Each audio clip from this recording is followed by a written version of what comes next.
Press club এলাকায় শ্রমিক police সংঘর্ষ, ইটপাটকেল নিক্ষেপ। রাজধানীর জাতীয় প্রেস ক্লাব এলাকায় পোশাক শ্রমিকদের সঙ্গে পুলিশের পাল্টাপাল্টি ধাওয়া ও সংঘর্ষের ঘটনা ঘটেছে।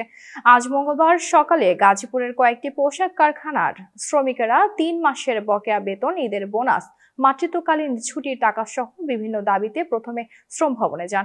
শ্রম ভবন থেকে শ্রমিকেরা দুপুরের দিকে সচিবালয়ের দিকে রওনা হন। শ্রমিকদের মিছিলটি প্রেস ক্লাব এলাকায় সচিবালয়মুখী রাস্তায় আসার পর পুলিশ তাদের যেতে বাধা দেয়। এক পর্যায়ে পুলিশ তাদের লাঠিপেটা করে ছত্রভঙ্গ করে দেয়।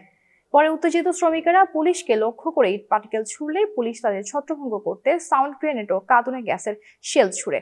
এ ঘটনায় কয়েকজন শ্রমিক আহত হয়েছেন, তবে তাদের পরিচয় শনাক্ত করা যায়নি। পুলিশ সদস্যরা জানান, ১৪৪ ধারা জারি থাকা অবস্থায় সচিবালয় এলাকায় যে কোনো সভা সমাবেশ ও মিছিল নিষিদ্ধ।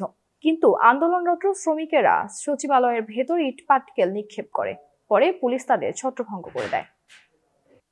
এতক্ষণ বার্তা বৈঠকের সাথে থাকার জন্য ধন্যবাদ। নতুন নতুন তথ্য ও সংবাদ পেতে বার্তা বৈঠকের ইউটিউব চ্যানেল ও ফেসবুক পেজের সাথে থাকুন।